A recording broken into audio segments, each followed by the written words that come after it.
जय श्री राम। श्री रामचरितमानस बालकांड। आगे की कथा की शुरुआत करते हैं। वेद विधान और कुल रीतियों को संपन्न करके अर्घ्य पावड़े देती हुई बहुओं के साथ सब पुत्रों का परिछन करके माताएं उन्हें महल में लेवा चली।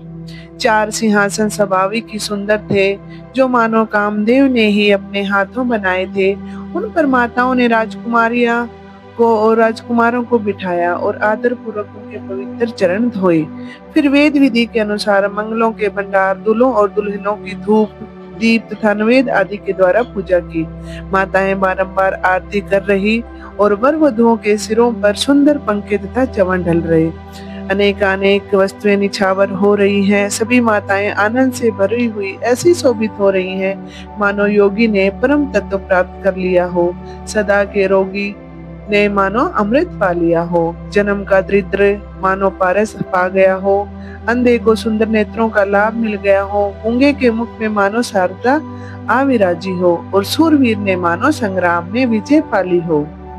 इन सुखों से भी 100 करोड़ गुना अधिक आनंद सब माताओं को हुआ, क्योंकि रघुकुल के चंद्रमा श्री राम जी विवाह करके भाइयों सहित घर आए हैं। माताएं तो सब लोकाचार करती हैं, परंतु दुल्हन दुल्हने सकुचाते हैं। इस महान आनंद और विनोद को देखकर श्री रामचंद्र जी मन ही मन मुस्कुराते हैं। हृदय की संपूर्ण इच्छाएं पूरी हुई जानकर देवता और पितरों की भली भांति पूजा की। सबकी वंदना कर माताओं ने यही वरदान मांगा कि भाइयों सहित श्री राम जी का कल्याण हो। अदृश्य रूप से देवता आशीर्वाद दे रहे हैं और माताएं आनंदित हो आंचल भरकर ले रही हैं। फिर राजा ने बारातियों को बुलवा लिया और उन्हें सांवरिया वस्त्र, मणि और आभूषण दिए। आज्ञा पाकर और श्री राम जी के हृदय में रख कर वे सब बाराती आनंद पूर्वक अपने अपने घर चले गए। अयोध्या के सब स्त्री पुरुषों को राजा ने वस्त्र और गहने पहनाए। घर घर बधावे बजने लगे। भिक्षुक लोग जो वस्तुएं मांगते उन्हें आनंदित होकर राजा ने उन्हें वही वस्तु दे देते हैं। संपूर्ण सेवकों और भजनियों बाजे वालों को राजा ने अनेक प्रकार के दान और सम्मान से संतुष्ट किया। वे सब जोहार वंदन करके आशीर्वाद देते हैं और गुण समूहों की कथा गाते हैं। तब गुरु और ब्राह्मण के साथ राजा दशरथ जी ने महल में गमन किया। वशिष्ठ जी ने जो आज्ञा दी उसका लोक और वेद विधि के अनुसार राजा ने सादर पालन किया। ब्राह्मणों की भीड़ देखकर अपना बड़ा भाग्य जानकर सब रानियां आनंद पूर्वक उठ खड़ी हुई। उनके पांव पखार कर उन्होंने सबको स्नान करवाया। राजा ने भली भांति उनका पूजन कर उन्हें भोजन कराया। आदर, दान और प्रेम से परिपुष्ट हुए वे मन में संतोष भरकर आशीर्वाद देते हुए चले। राजा दशरथ ने गादी पुत्र विश्वामित्र जी की तरह तरह से पूजा की और कहा, हे नाथ, मेरे समान धन्य दूसरा कोई नहीं है। राजा ने उनकी बहुत प्रशंसा की और अपनी रानियों के साथ उनकी चरण धूलि ली। उन्हें महल के भीतर ठहरने के लिए उत्तम स्थान दिया, जिससे राजा और सारा निवास उनका मन जोहता रहे, उनके आराम की ओर दृष्टि रख सके। फिर राजा ने गुरु वशिष्ठ जी के चरण कमलों की पूजा और विनती की। उनके हृदय में अघोर प्रीति थी। बहुओं सहित चारों राजकुमार और सब रानियों समेत राजा बारंबार गुरु जी के चरणों की वंदना करते हैं और मुनीश्वर उन्हें आशीर्वाद देते हैं। अत्यंत प्रेम पूर्ण हृदय से राजा ने पुत्रों के साथ अपनी सारी संपत्ति को सामने रखकर उन्हें स्वीकार करने के लिए विनती की, परंतु मुनिराज ने पुरोहित के नाते केवल अपना नेग मांग लिया और बहुत तरह से आशीर्वाद दिए। फिर सीता जी सहित श्री रामचंद्र जी को हृदय में रखकर गुरु वशिष्ठ जी प्रसन्न हो अपने स्थान को गए। राजा ने सब ब्राह्मणों की स्त्रियों को बुलवाया और उन्हें सुंदर वस्त्राभूषण पहनाए। फिर सब सुहासिनियों को बुलवा लिया और उनका रुचि के अनुकूल उन्हें पहिरावनी दी। नेगी लोग सब अपना अपना नेग जोग लेते और राजाओं के शिरोमणि दशरथ जी उनकी इच्छाओं के अनुसार देते। जिन मेहमानों को प्रिय और पूजनीय जाना, राजा ने उनका भली भांति सम्मान किया। श्री रघुनाथ जी का विवाह देखकर देवगण उत्सव की प्रशंसा करके फूल बरसाते हुए तथा नगाड़े बजाकर और सुख पाकर अपने अपने लोकों को चले। वे एक दूसरे से श्री राम जी का यश कहते चलते हैं। श्री राम जी के प्रति प्रेम इतना अधिक है कि वह हृदय में नहीं समाता। सब तरह सबका भली भांति आदर सत्कार कर लेने पर राजा दशरथ के हृदय में पूर्ण उत्साह भर गया। जहाँ रनिवास था वे वहां पधारे और बहुओं समेत उन्होंने राजकुमारों को देखा। उन्होंने आनंद पूर्वक पुत्रों को गोद में भर लिया। उसमें उन्हें जितना सुख मिला उसे कौन कह सकता है। फिर पुत्र वधुओं को प्रेम सहित गोद में बिठाकर और बार बार हृदय में हर्षित होकर उन्हें बहुत दुलार किया। इस समारोह को देखकर सारा रनिवास प्रसन्न हो उठा। सबके हृदय में मानो आनंद ने निवास ही कर लिया। तब राजा दशरथ ने जिस तरह विवाह हुआ वह सब कह सुनाया। उसे सुन सुनकर सब किसी को प्रसन्नता हुई। राजा जनक के गुणशील स्वभाव, बड़प्पन, प्रीति की रीति और स्वामी संपत्ति का वर्णन राजा ने भाट की तरह नाना प्रकार से किया। जनक जी की करनी को सुनकर सब रानियां बहुत प्रसन्न हुई। अपने पुत्रों के साथ नहाकर राजा ने ब्राह्मण, गुरु और कुटुंबियों को बुलाकर अनेक प्रकार के भोजन किए। यह करते धरते 5 घड़ी रात बीत गई। सुंदर और सौभाग्यवती स्त्रियां मंगलगान कर रही हैं। वह रात सारे सुख की फूल और मनोहारिणी हो गई। सब ने आचमन करके पानी खाए और फूलों की माला और सुगंधित वस्तुओं को भूषित होकर सब शोभा से छा गए। श्री राम जी के दर्शन कर और आज्ञा पाकर सब लोग सिर नवाकर अपने अपने घर को चले। वहाँ के प्रेम, आनंद, विनोद, महत्व, समय, समाज और सुंदरता का वर्णन सैकड़ों सरस्वती, शेष, वेद, ब्रह्मा, महादेव जी और गणेश जी भी नहीं कर सकते। फिर भला मैं किस प्रकार उसे बखान कर कहूँ। कहीं केचुआ भी धरती को सिर पर धारण कर सकता है क्या। सबको सब प्रकार के सम्मानित कर और कोमल वचन कहकर राजा ने रानियों को बुलवाया और कहा, बहुएं अभी बच्ची हैं, पराये घर आई हैं। इनको इस तरह रखना जैसे पलकें आंखों को रखती हैं। थके होने के कारण लड़के नींद के वश में हो रहे हैं। इन्हें ले जाकर शयन करवाओ। ऐसा कहकर राजा श्री रामचंद्र जी के चरणों को चित्त में धारण कर विश्राम भवन में चले गए। राजा के सहज सुंदर वचन सुनकर रानियों ने मणि जटित सोने के पलंग बिछवाए। गद्दों पर गौ के दूध के फैन के समान कोमल एवं सुंदर अनेक स्वच्छ सफेद चादरें बिछवाई। सुंदर तकियों का वर्णन नहीं किया जा सकता। मणियों के महलों में पुष्पमालाएं और सुगंध द्रव्य सजे हैं।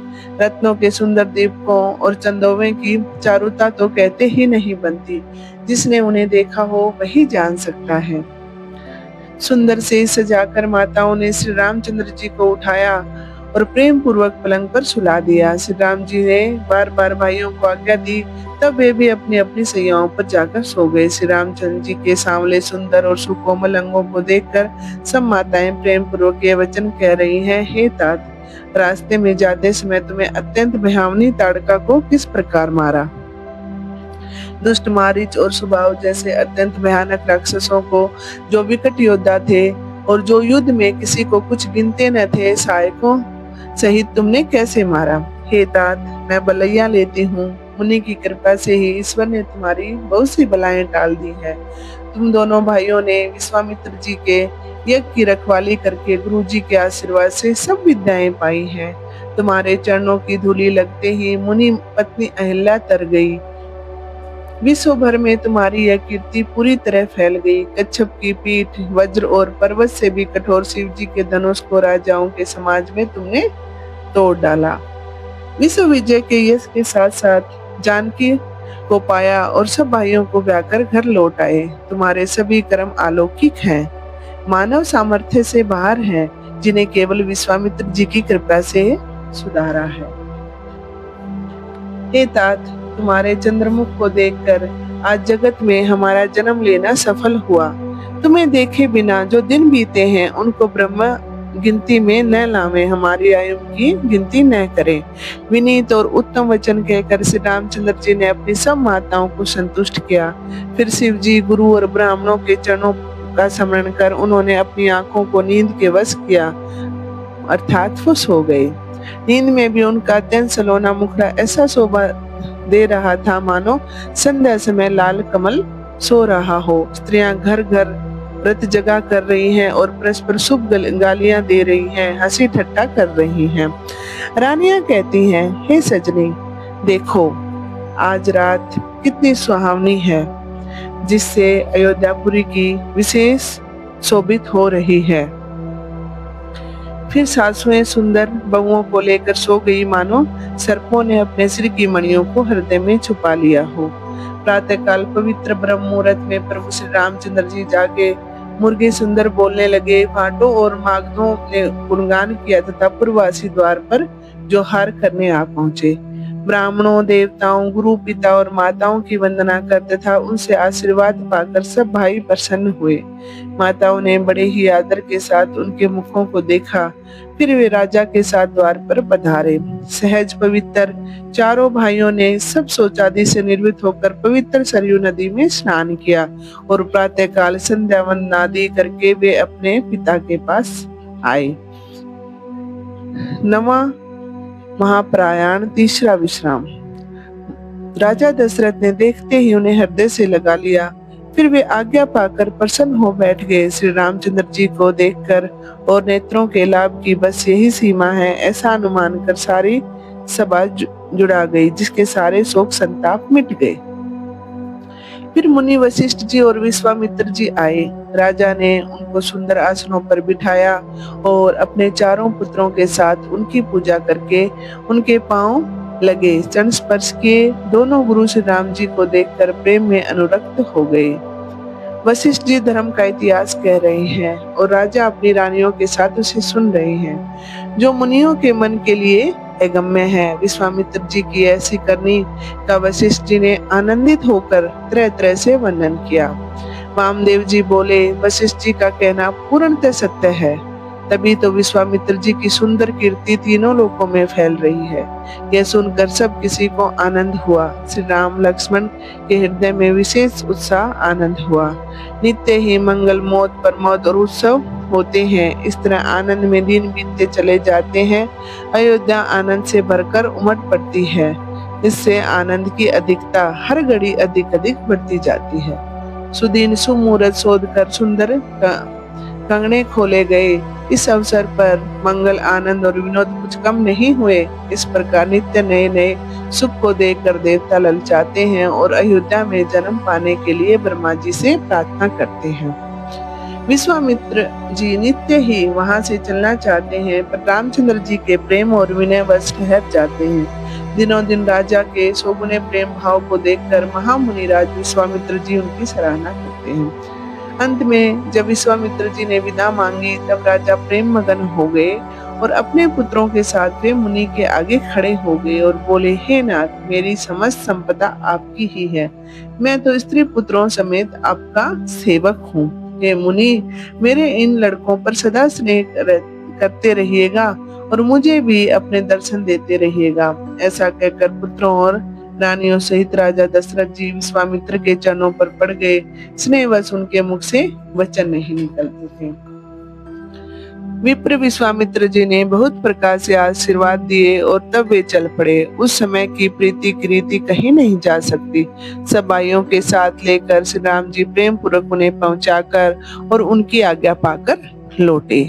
गदी कुल के चंद्र रूप विश्वामित्र जी बड़ी प्रसन्नता के साथ श्री रामचंद्र जी के रूप, पृथ्वी के स्वामी राजा दशरथ जी की भक्ति, चारों भाइयों के विवाह और लोगों के उत्साह और आनंद से मन ही मन सराहते हुए चले जाते हैं। वामदेव जी और रघुकुल के ज्ञानी गुरु वशिष्ठ जी ने भी फिर विश्वामित्र जी की कथा बखान कर उत्साह पूर्वक कही। मुनि का सुयश सुनकर राजा मन ही मन अपने पुण्यों के प्रभाव का वर्णन करने लगे। जब आज्ञा हुई तब वे सब लोग घर लौटे। राजा दशरथ जी अपने पुत्रों के साथ महल में गए। जहां तहां सब श्री रामचंद्र जी के विवाह की मंगल गाथाएं गा रहे हैं। श्री रामचंद्र जी का पवित्र सुंदर यश तीनों लोकों में छा गया। जब से श्री रामचंद्र जी विवाह करके घर आए हैं, तब से सब प्रकार का आनंद अयोध्या में आकर बसने लगा। प्रभु के विवाह में जैसा आनंद उत्साह हुआ, सरस्वती और सर्पों के राजा शेष जी भी उसका वर्णन नहीं कर सकते। यह जानकर कि श्री सीता जी राम जी का यश कवि कुल के जीवन को पवित्र करने वाला और मंगल की खान है, मैंने अपनी वाणी को विशुद्ध करने के लिए कुछ बखान कर कहा है। अपनी वाणी को विशुद्ध करने के लिए तुलसी ने राम का यश कहा है। श्री रघुनाथ जी का चरित्र तो अपार सागर है। किस कवि ने उसको पाया है। जो लोग यज्ञोपवीत और विवाह के मंगलमय उत्सव का वर्णन आनंद आदर पूर्वक सुनकर गावेंगे, वे श्री जानकी जी और श्री रामचंद्र जी के प्रसाद से सदा सुख भोगेंगे। श्री सीता जी और श्री रघुनाथ जी के विवाह प्रसंग को जो लोग प्रेम पूर्वक गाते सुनते हैं, उनके लिए सदा उत्साह ही उत्साह है, क्योंकि श्री रामचंद्र जी का यश मंगलों का स्थान है। मास पारायण 12वां विश्राम। कलयुग के सभी पापों को विनष्ट करने वाले श्री रामचंद्र जी का यह पहला सोपान यहाँ समाप्त हुआ। आज हमने बालकांड के प्रसंग को पूरा पढ़ लिया है और इसका साइकोलॉजिकल रिव्यू क्या है आज के प्रसंग का, इसके बारे में हम बात करेंगे। जय श्री राम। यह प्रसंग हमें बताता है कि केवल विवाह का उत्सव नहीं, बल्कि भावनाओं, संस्कारों, पारिवारिक प्रेम और सामाजिक सम्मान का अद्भुत मनोवैज्ञानिक चित्रण दिखाई देता है।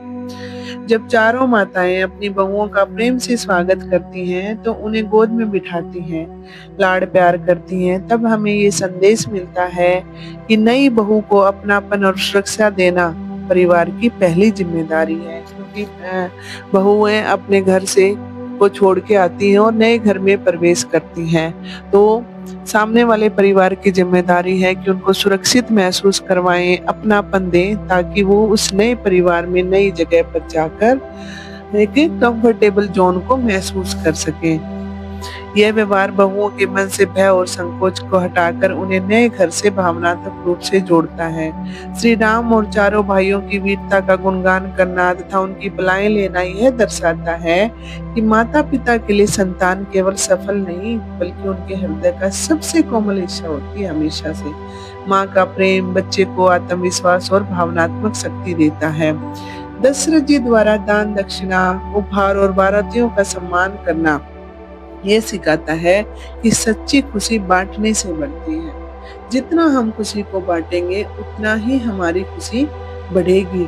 जब व्यक्ति आनंद में दूसरों को सम्मान देता है, तब समाज में प्रेम की भावना बढ़ती है, विश्वास बढ़ता है और अपनापन बहुत ज्यादा मजबूत होता है।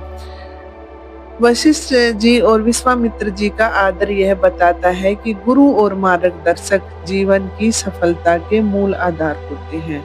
जो व्यक्ति अपने गुरु का सम्मान करता है, उसके जीवन में संस्कार और संतुलन हमेशा बना रहता है।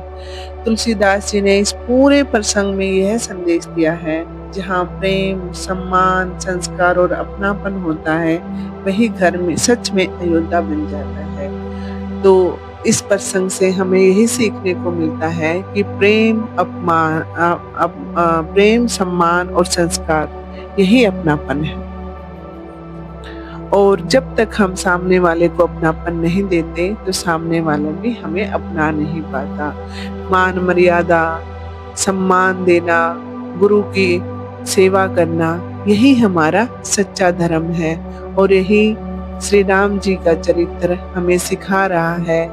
दशरथ जी, श्री राम जी, पूरा अयोध्या का परिवार हमें यही सीख दे रहा है। तो आइए इसको अपने जीवन में उतारते हैं और एक छोटी छोटी कोशिशों के थ्रू अपने जीवन को धीरे धीरे इस मानस के अनुसार ढालते हैं और एक आदर्श जीवन की स्थापना करते हैं खुशी के साथ।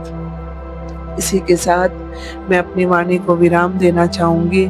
उम्मीद करती हूँ कि आपको बालकांड अच्छा लगा होगा, आपने बहुत कुछ सीखने को आपको मिला होगा। मैंने भी बालकांड से बहुत कुछ सीखा। इसका एक रिव्यू लेकर मैं आपके सामने जरूर आऊंगी जल्दी से जल्दी, और उम्मीद करती हूँ कि ये रामचरितमानस आपको सुख का अनुभव करवा पा रहा होगा और आप अपने जीवन में बदलाव महसूस कर रहे होंगे। जय श्री राम। इतने प्यार से और पेशेंस से सुनने के लिए आपका बहुत बहुत धन्यवाद।